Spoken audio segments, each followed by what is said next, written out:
Hi, everybody. My name is Mei Liang, and in celebration of Asian American History Month, I would like to share with you a spooky tale. My story concerns the Hmong vampire. Now, about 20 years ago, out of the blue, I heard Hmong people suddenly start talking about this thing called the Hmong vampire. And the story was always the same. Over the weekend, people would go to a funeral, right? And because there are lots of Hmong people, apparently we're always dying. So anyway, there's always a funeral on the weekend. And, this, again, people saw a man, usually a young person, who would enter the space, not greet anyone. He would go straight up to the casket, take off the plexiglass of the casket, and then and then he would lean over the deceased's body and attempt to suck something. And people assumed he was trying to, maybe bite the neck, suck up some blood. But of course, this is the moment where a lot of people, myself included, would ask, well, how is he a vampire? And uh,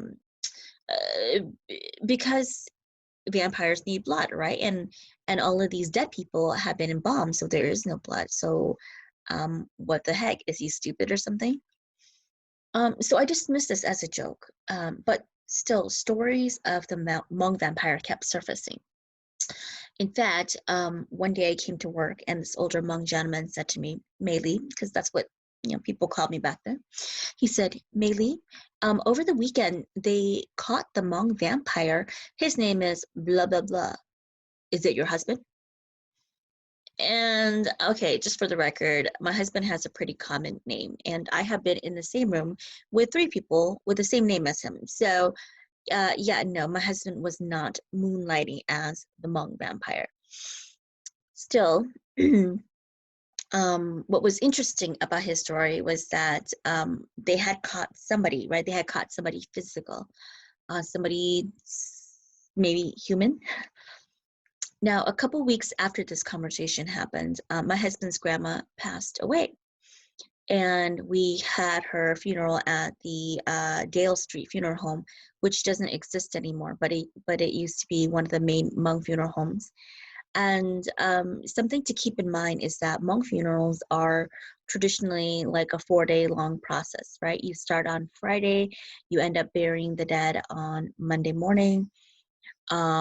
People, the funeral home is open 24/7. Hundreds of people are coming through to celebrate, to grieve, to say their final goodbyes to the dead. And and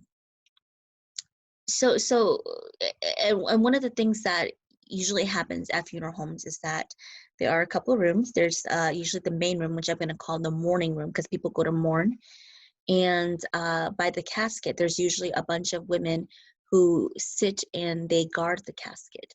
And this is because back in the day, if somebody wanted to be evil towards you, they wanted to curse you in the afterlife, they would go up to your dead body, they would lean over you, cry, and pretend that they were grieving, but in fact they might take a pin or needle and stick it into your flesh, or they might sneak a silver coin into your outfit.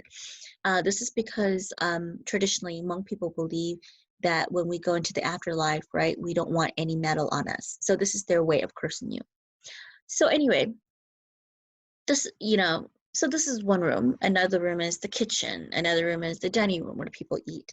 And then there's also a room where guys just hang out and play cards and kill time, right? So anyway, so my husband's grandma had her funeral at the Dale Street Funeral Home. And one night we were like, we're going to go home and sleep. We'll come back the next morning.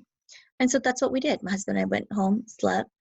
When we got to the funeral home the next day, people were talking. They weren't whispering. They were loudly chatting. And we were wondering what had happened.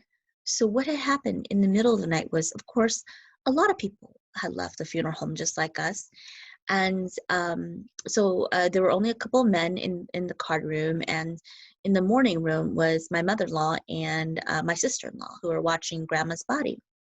And in the middle of the night, the door opened and a young man with kind of wild, crazy-ish eyes entered the space, and he went into the morning room, walk straight up to the casket. And again, my mother-in-law and sister-in-law were wondering, who's this guy?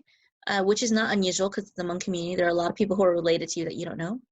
But he didn't acknowledge them. He just went straight to the casket, pulled off the plexiglass, and started like basically putting his mouth closer to the body, right? And so, of course, mom and my sister-in-law started screaming, and then the men in the other room heard this and ran over and then grabbed that guy and then kicked him out. I'll be honest, I don't know what happened to him afterwards. But what this taught me was that, you know, we were using the word vampire for these kind of people because we don't have another term to call them. We don't know what they are.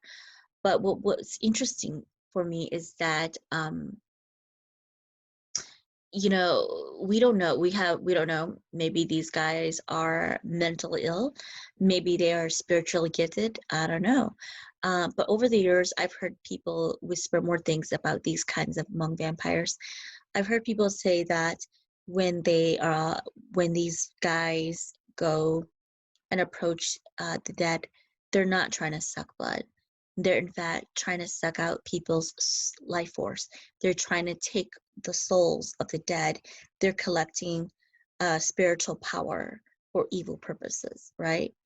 And so this was 20 years ago, and I will say that as recently as last year, I've had people report that they saw people who resembled the Hmong vampire still haunting the halls of Hmong funeral homes.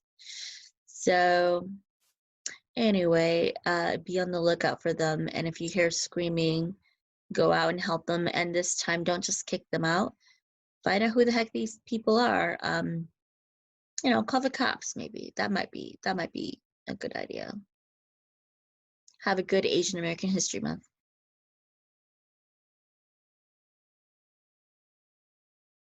Thank you for visiting our video. I'm Beth Cleary. I'm Peter Ratcliffe, and this is Orso, the library dog.